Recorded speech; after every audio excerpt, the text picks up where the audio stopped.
가동이 됩니다. 자, 오늘 이 말씀을 중심으로 해서 갈 길을 밝히 보이시는 하나님이란 주제의 말씀으로 본문을 통해 주시는 음성을 함께 들었으면 좋겠습니다. 오늘 본문은 야곱의 인생에 있어서 그의 삶에 아주 중요한 전환점이 되는 부분이라 이렇게 말할 수 있을 것 같습니다. 여러분, 사람들은 저마다 자기 인생의 분기점, 소위 터닝 포인트를 만날 때가 있습니다. 그죠? 그래서 어떤 선택의 기로 앞에 놓일 때가 있어요. 그 선택의 기로 앞에서 어떤 길을 선택하느냐에 따라서 내 미래의 향방이 달라지는 것을 보기도 하는 것입니다. 그래서 자칫 그릇된 판단으로 인한 잘못된 선택은 인생의 방황을 가져오게 만들기도 하고 또 급기야는 삶의 목표까지 잃어버리게 만들기도 하는 것을 보지요. 자, 여러분, 그런데 우리 하나님의 백성인 우리들은요, 내가 주 안에 있고 주님이 내 안에 계심을 내가 진실로 믿는다고 한다면, 그렇다면 우리가 잊지 말 것이 있어요. 그것이 뭡니까? 내가 믿는 그 나의 하나님은 택한 백성인 자신의 자녀들을 친히 인도하시며 이끌어 가신다라고 하는 사실입니다. 할렐루야. 몇 가지 말씀을 보려고 해요. 출애굽기 13장을 보시면 여호와께서 그들 앞에서 가시며 낮에는 구름 기둥으로 그들의 길을 무엇하시고 인도하시고 밤에는 불기둥을 비추사 낮이나 밤이나 진행하게 하시니. 또 시편 23편에 다윗도 말합니다. 그가 나를 풀밭에 누이시며 쉴 만한 물가로 무엇하시는도다? 인도하시는도다. 누가요? 그가 여호와 하나님이요. 시편 107편도 보면 그들이 평안함으로 말미암아 기뻐하는 중에 여호와께서 그들이 바라는 항구로 여호와께서 무엇하신다고요? 인도하신다고요. 여러분, 성경의 수많은 하나님의 약속들 중에 많이 반복해 주시는 말씀이 뭐냐 하면 너희를 인도하리라는 말씀이에요. 너와 함께 하리라는 말씀이에요. 하나님이 친히 그의 백성과 함께 거하시며 그들을 인도하신다는 것, 대표적으로 몇 구절만 뺀 말씀입니다만은 너무너무 무궁무진하게 하나님은 이것을 말씀해 주셨어요. 그러므로 우리가 성도가 행해야 할 일은 뭡니까? 내 앞길을 인도하시는 그 하나님을 신뢰하고 그분의 인도하심을 따라 살아가는 삶, 그것이 성도의 삶이어야 한다라고 하는 것입니다. 그것이 내 인생의 가장 안전한 안전지대라는 것을 기억하실 필요가 있다는 것이죠. 자, 오늘 본문으로 한번 돌아와 볼까요? 하나님은 오늘 본문에 외삼촌 라반의 집에서 대략 20년 이상을 머물고 있었던 야곱에게 꿈에 하나님이 나타나셨어요. 그래서 13절에 보시면 이 야곱에게 이젠 내 고향 가나안으로 돌아가라고 말씀하시는데요. 13절 한번 같이 읽어보십시다. 시작. 나는 베델의 하나님이라 내가 거기서 기둥에 기름을 붓고 거기서 내게 서원하였으니 지금 일어나 이곳을 떠나서 내 출생지로 돌아가라 하셨느니라. 너의 출생지, 야곱이 출생했던 바로 가나안 땅이죠. 이제 야곱은 외삼촌의 집에서 20년을 함께 거하면서 자신의 새로운 거취와 이동과 관련해서 하나님의 인도를 받고 있는 것입니다. 어떤 인도요? 내 고향 땅으로 돌아가라 라고 하는 하나님의 인도하심을 받고 있습니다. 여러분, 우리 예수 믿는 우리 크리스찬인 성도들은요, 이 땅에서 살아가는 동안 잊지 말고 분명히 확신하며 가져야 할 5가지 확신이 필요하다고 봅니다. 제가 올 가을에 한번 성도들과 이 말씀을 함께 나누고 싶은데요. 우리가 이 땅을 살아가는 동안 반드시 잊지 말아야 할 5가지 확신을 가지고 신앙생활을 해야 되는데, 첫째 뭐냐? 구원의 확신. 두 번째는 기도 응답에 대한 확신. 세 번째는 승리의 확신. 그리고 네 번째는 내 죄를 주셨다는 사죄의 확신. 그리고 마지막은 하나님이 분명히 나를 인도하신다는 인도의 확신. 이 5가지 확신이 우리 신앙생활에 너무 중요한 기둥이에요. 기둥. 로마서 8장에 보면 성경은 분명히 이렇게 우리에게 말씀해 주고 있거든요. 무릇 하나님의 영으로 인도함을 받는 사람들은 곧 누구라고요? 하나님의 아들이라고요. 그러니까 하나님의 아들들은 누구의 인도를 받는다는 거예요? 하나님의 인도함을 받는 거잖아요. 하나님의 영이에요. 여러분, 성경은 분명히 하나님의 자녀인 저와 여러분들은 하나님의 영의 인도하심을 받으며 살아가는 사람들이라고 분명히 말씀하고 있어요. 그러니 내가 분명히 예수를 믿는 하나님의 자녀라고 여러분 확신하고 있다면 우리 모두는 누구의 인도를 받으며 살아갈 수 있는 사람들일까요? 성령의, 하나님의 영인 성령의 인도를 따라 이 땅을 살아갈 수 있는 사람들이라 이 말입니다. 자, 첫 번째 질문은요, 대지는 오늘 본문에 야곱에게 하나님께서 고향 땅으로 돌아가라 라고 말씀하시는 이유가 뭘까를 한번 생각해 봤으면 좋겠어요. 왜 하나님은 20년 동안 외삼촌 라반의 집에서 이제 자리를 잡고 이제 부자가 된 야곱을 이제 가나안 땅으로 다시금 돌아가라고 말씀하시는 것일까? 사실 여러분, 고향을 떠난 지가 오래되면 고향도 타향이 되기도 하고요. 타향살이도 오래 살면 그곳이 새로운 우리의 고향이 되기도 하잖아요. 그죠? 전 여러분, 우리 세종 지역이 고작 해봤자 한 10년밖에 안 된 신생도시지만 이곳이 여러분들의 새로운 고향이 되었으면 좋겠습니다. 할렐루야. 왜 하나님께서는 오늘 20년 동안 잘 머물고 있던 그런 야곱에게 밧단 아람을 떠나서 이제 그의 고향인 가나안으로 돌아가라고 말씀하시는 것일까? 또한 여러분, 당시 야곱의 나이가 적지 않았거든요. 야곱이 고향 땅을 떠나 외삼촌의 집에 올 때만 해도 그의 나이가 77세였었거든요. 근데 그곳에서 20년을 머물렀으니 지금 야곱의 나이가 몇 세예요? 97세예요. 하나님께서 97세의 야곱에게 고향으로 돌아가라고 말씀하실 때는 그만한 이유가 뭔가 있지 않았을까요? 전 세 가지 이유가 있다고 생각해 봅니다. 그 첫째 이유는요, 밧단 아람은 그가 머물 일시적인 처소일 뿐이었지 그의 영구적으로 머물 처소가 아니었기 때문이었습니다. 야곱이 사실 밧단 아람에 오게 된 것은 이전에 형 에서를 피하여 잠시 온 것뿐이었습니다. 원래는 며칠만 있다가 형의 노여움이 가라앉으면 다시 돌아갈 생각이었거든요. 이후에는 또 결혼만 하면 돌아가려고 했는데 그것이 늘어나다 보니까 20년이 되어버렸어요. 두 아내를 얻기 위해서 14년을 봉사하고 그리고 6년을 더 봉사해서 20년이 지났다 이 말입니다. 그러니 여러분, 밧단 아람은 그의 고향은 아니었어요. 조상 때부터 그의 조상들에게 약속한 땅도 아니었습니다. 그래서 하나님이 가라고 하신 것이죠. 두 번째는요, 밧단 아람은 하나님의 뜻이 펼쳐질 무대가 아니었기 때문이었습니다. 여러분, 하나님께서 펼치시는, 하나님이 일하시는 무대가 어디였습니까? 가나안이었잖아요. 이전에 20년 전 야곱이 형 에서를 피하여 도망하다가 잠든 상태로 하나님을 만났던 베델에서의 야곱.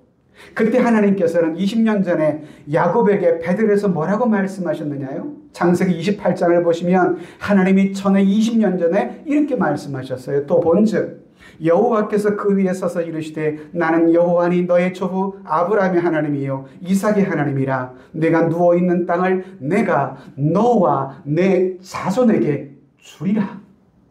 이 누워있는 땅은 지금 가나안 땅을 의미하고 있죠. 또 이어지는 15절에 보시면 내가 너와 함께해서 내가 어디로 가든지 너를 지키며 너를 이끌어 이 땅으로 돌아오게 할지라. 내가 내게 허락한 것을 다 이루기까지는 너를 떠나지 아니하리라. 여러분, 이 말씀을 통해서 보게 되는 것은 이 가나안 땅이 곧 하나님께서 하나님의 택한 백성들의 삶 속에 일하시는 역사의 무대임을 말씀해 주고 있는 것이, 그래서 20년 전에 야곱에게 너에게 다시금 이 땅으로 돌아오게 할 것이라고 다시금 돌아올 회복에 대해서 미리 예고하고 계신 것이었죠. 즉 가나안은 어떤 나라 땅입니까? 그의 조상 아브라함과 그의 후손들, 하나님의 택한 백성들이 살아가도록 하나님이 약속해 주신 것, 허락하신 것이었습니다. 장차 이 땅에서 메시아가 탄생하실 것입니다. 메시아의 육신적 조상이 될 사람들이 살아가야 할 땅인 것입니다. 메시아의 육신적 조상들이 될 사람들은 바땅 아람에서 나오는 것이 아니라 가나안 땅에서 나오게 되는 것이었거든요. 즉 야곱이 하나님의 백성으로서 서 있어야 할 땅은 어디냐? 바땅 아람이 아니라 곧 어디였다고요? 가나안 땅이어야만 했습니다. 왜? 그곳이 하나님의 일하시는 역사의 무대였기 때문입니다.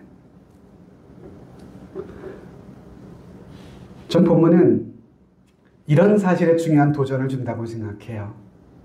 본문은 사람이 인생을 살아가는 동안 내 삶의 중심을 어디에 두고 살아가야 하는가, 이것에 대한 중요한 도전을 준다고 생각합니다.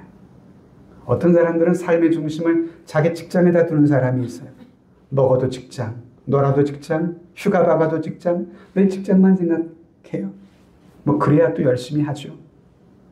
그런데 그러다가 열심히 직장생활 하다가 퇴직이라도 하거나 은퇴를 하고 나면 그런 삶을 살아왔던 이분은 삶의 멘붕이 찾아오게 돼요. 그의 삶에 갑자기 기초가 사라져버렸기 때문에.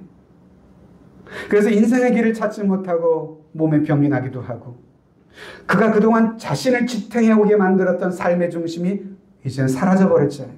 그러다 보니까 그런 성도는 교회 와서 매일마다 부르는 찬송이 무슨 찬송인 줄 아세요? 나는 갈 길 모르니 주여 인도하소서, 이 찬송만 부르는 거예요.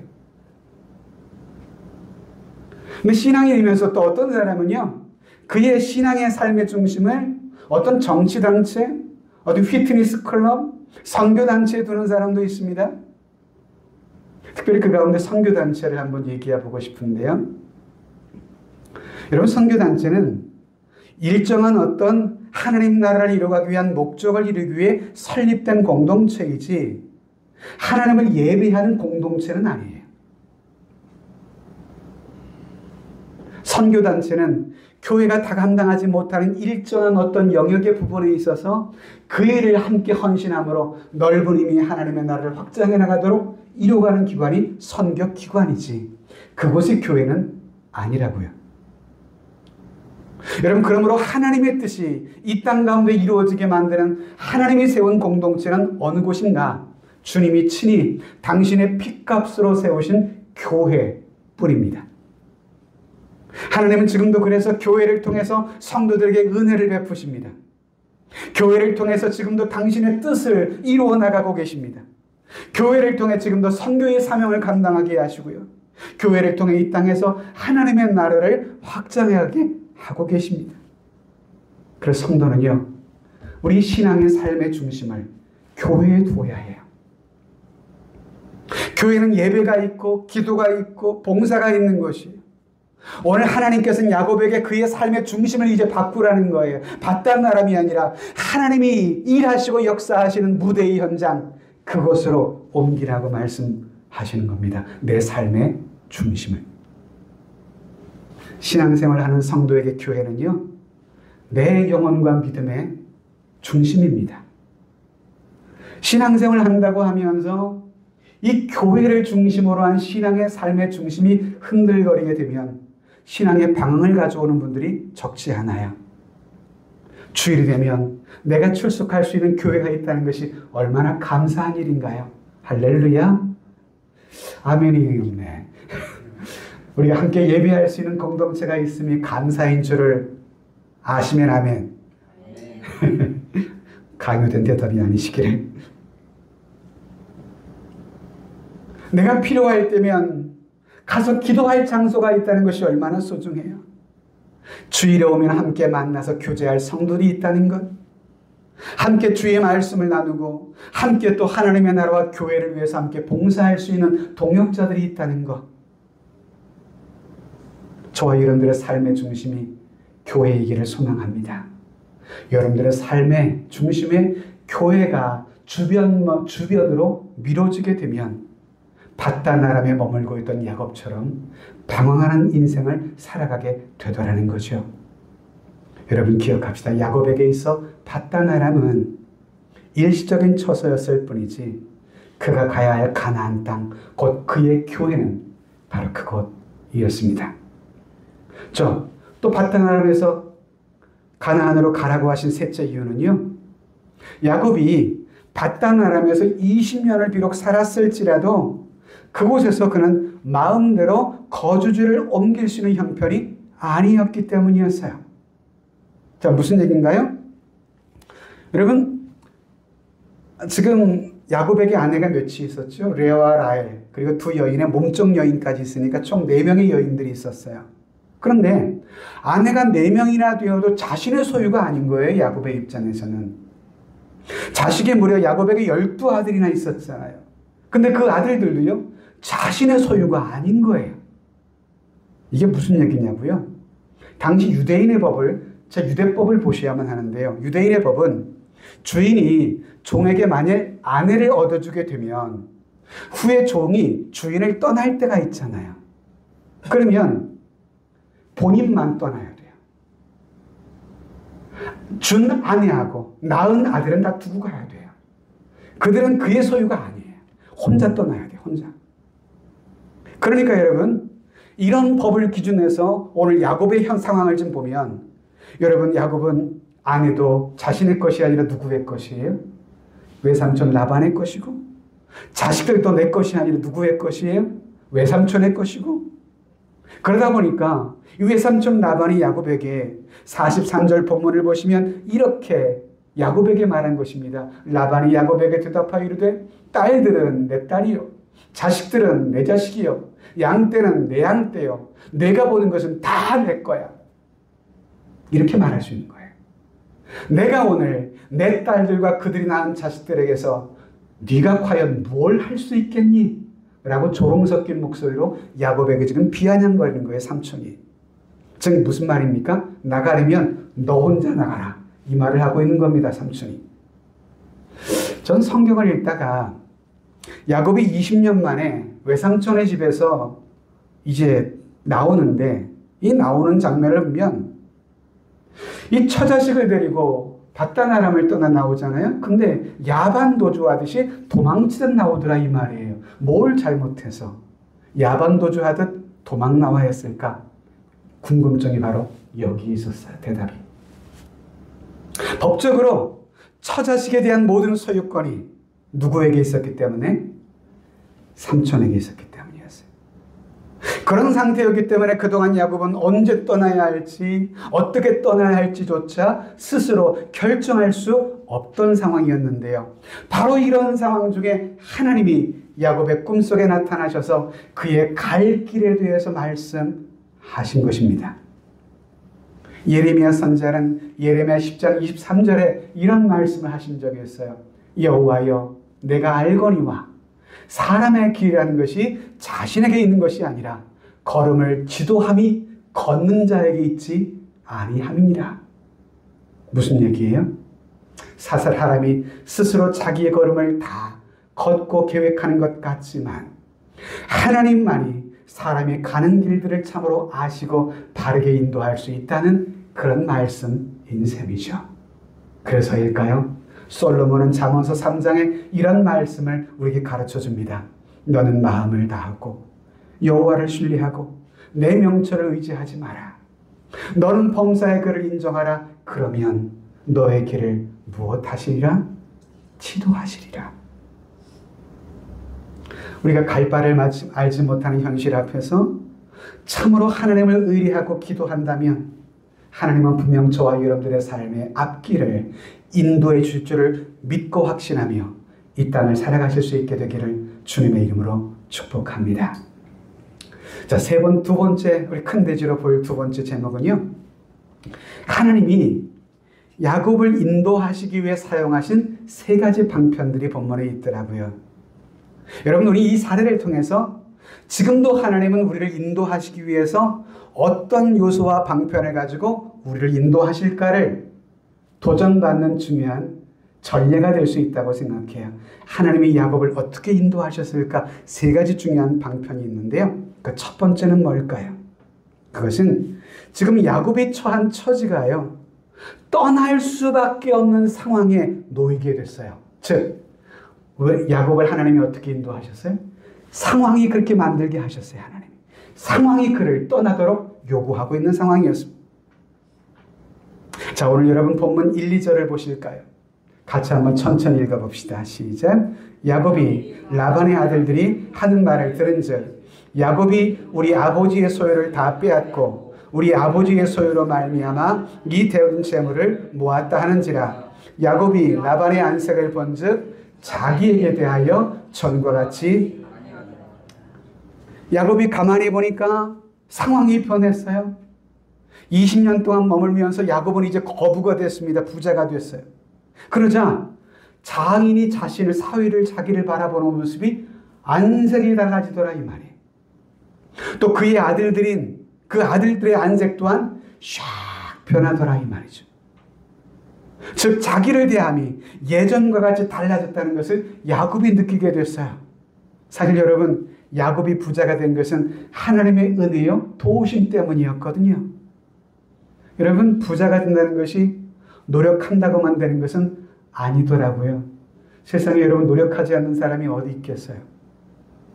그러나 하나님이 우리에게 하늘문을 여시고 복을 주시면 쏟아부을 곳이 없게 우리를 축복하시는 줄로 믿습니다. 본문에 14년간을 두 여인을 얻기 위해서 일했던 야곱, 나머지 6년간은 자신의 정말 부를 위해 열심히 일했는데요, 하나님이 그의 모든 수고에 갚아주셨어요. 6년 동안 엄청난 거부가 될 수 있었습니다. 그러자 장인과 그의 아들들은 저놈이 우리 아버지의 소유를 다 뺏어가지고 우리들은 가난하게 됐다라고 하면서 뒤에서 조롱하며 욕을 하기 시작했던 것입니다. 자, 여러분, 지금 야곱이 처한 상황의 변화를 느끼실 수 있겠습니까? 이전에는 자신의 집을 위하여 무보수로 열심히 충성스럽게 노예처럼 일해주어서 고맙게 생각했던 사람이었는데, 그가 갑자기 부자가 되다 보니까 이젠 시기하며 질투하는 상황으로 바뀌어버리고 말았습니다. 결국 야곱은 외삼촌의 집에 더 이상 머무를 수 없는 상황으로 치닫고 있었습니다. 즉 상황이 야곱을 그 집에서 몰아내고 있었던 것을 보게 돼요. 그것이 야곱을 하나님이 인도하시기에 사용하신 첫 번째 방편이었어요. 상황을 하나님이 그렇게 섭리해 가세요. 두 번째는요, 어떤 방편을 사용하셨을까요? 아주 본질적이며 가장 핵심적인 인도하심인데요, 하나님의 말씀으로의 인도하심입니다. 자, 3절. 여호와께서 야곱에게 이르시되 내 조상의 땅 내 족속에게로 돌아가라. 내가 너와 함께 있으리라 하신지라. 또 13절도 보면 그 이야기를 들었던 야곱이 자기 두 부인에게 가서 이 말씀을 전하는 거죠. 나는 베델의 하나님이라. 내가 거기서 기둥에 기름을 붓고 거기서 내게 서원하였으니 지금 일어나 이곳을 떠나서 내 출생지로 돌아가라. 자, 여러분, 이 31장의 이 말씀, 우리 앞서서 28장의 말씀을 읽었었잖아요. 베델에서 전에 20년 전에 하신 말씀을 읽었었는데요, 지금 본문의 31장은 20년 이후의 사건이잖아요. 여러분, 이 말씀은 하나님이 20년 전 형 에서를 피하여 도망가던 밤에 야곱의 꿈속에 나타나서 주신 아주 똑같은 동일한 말씀을 하나님이 다시금 야곱에게 반복하고 계시는 거예요. 혹시 여러분 꿈속에 하나님의 음성을 들어보신 분 계신가요? 하나님은 때로 성경에 보면 꿈을 통해서 우리의 삶을 인도하실 때도 있으시더라고요. 여러분, 그 하나님은 지금도 우리의 삶 속의 꿈과 환상을 통해서 말씀하시며 우리를 인도하실 수 있는 그러한 분이십니다. 그러나 지금 우리의 모든 계시가 완성된 지금은 꿈과 환상보다는 하나님의 말씀으로 우리를 자주 인도하십니다. 꿈속에서 하나님의 음성을 들을 수도 있습니다만은 꿈속에서 무언가를 들었다라고 했을 때는 내가 들은 그 말씀이 하나님의 계시의 말씀에 비추어 보았을 때 그것이 올바른 것인지를 한번 조심스럽게 살필 필요가 있습니다. 왜일까요? 꿈은요, 하나님만이 사용하시는 도구가 아니에요. 사탄도 사용하시는 도구일 수도 있거든요. 거짓된 꿈이 있을 수 있어요. 그리고 여러분, 프로이드에 의하면 꿈은 자신의 욕망이 표현되는 수단이라고도 말하잖아요. 그래서 꿈이라는 것은 신뢰하기가 조금 어렵기도 합니다. 그래서 꿈과 환상은 예전에 구약시대에 과거 계시가 불안전한 시대에 하나님이 주로 사용하신 방편 중에 하나이긴 했습니다만은, 그러나 지금은요, 더욱 확실하고 그리고 완성된 예언의 책인 성경을 통해 지금도 하나님은 말씀하고 계시는 겁니다. 그러니 성경만이 우리의 삶의 가장 확실한 예언의 책임을 기억하실 수 있기를 바랍니다. 성경이 아닌 다른 것에서 예언을 받았다니 뭐한다느니, 그것 모든 예언도요, 기록된 예언의 말씀을 통해 비추어 볼 필요가 있어요.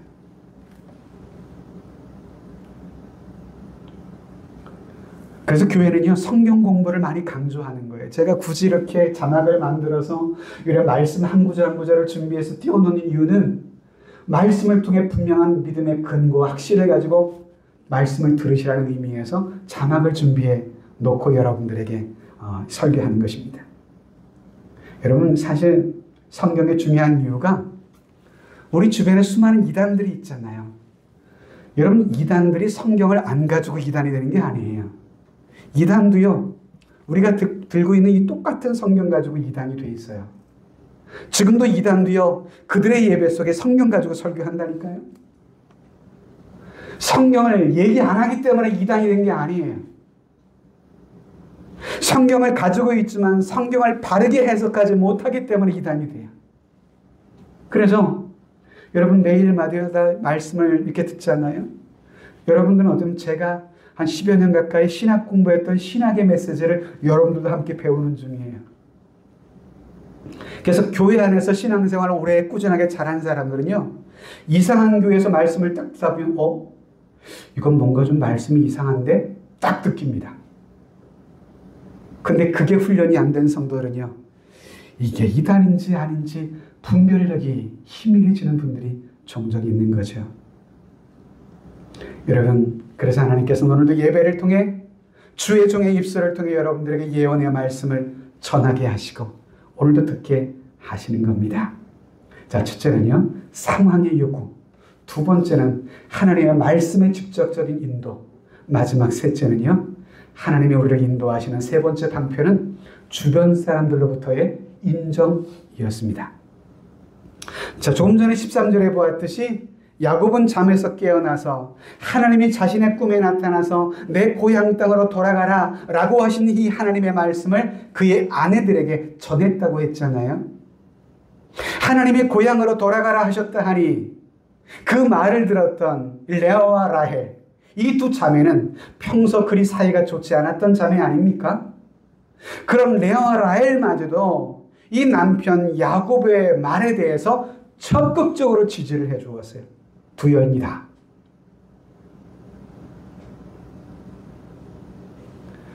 아내와 가족 모두가 일치된 마음으로 다시금 가나안으로 돌아가라고 하는 하나님의 약속의 말씀을 받은 야곱에게 힘을 실어 주었어요.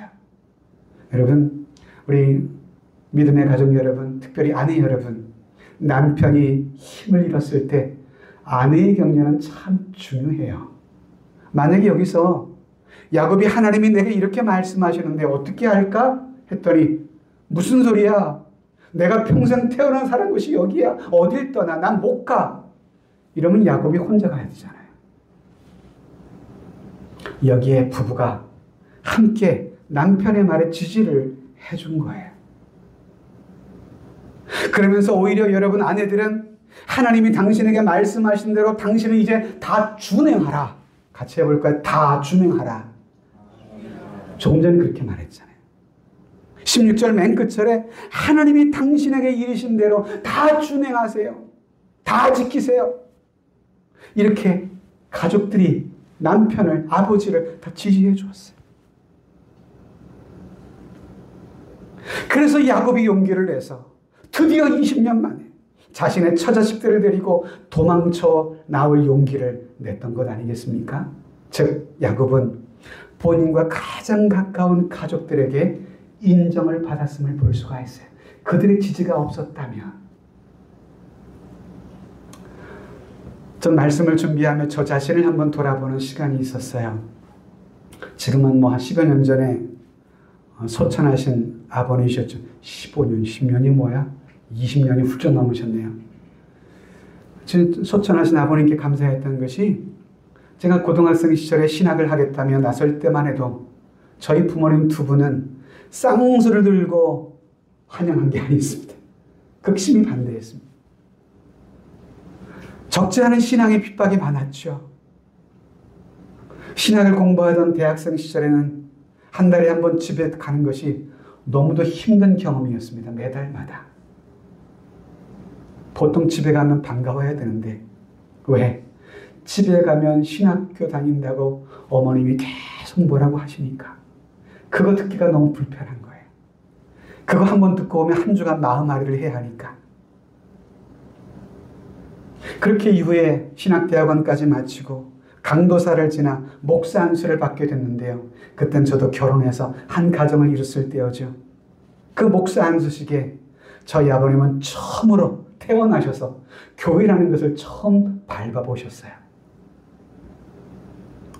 목사 안수를 마치고 돌아오는데 아버님이 차 안에서 그런 말씀을 툭 던지시더라고요. 예, 내가 너를 그렇게 반대했음에도 네가 그 목회의 길을 걸어가는 것을 보니까 내가 믿는 하나님은 살아계신가 보다. 이 말씀을 하시더라고요.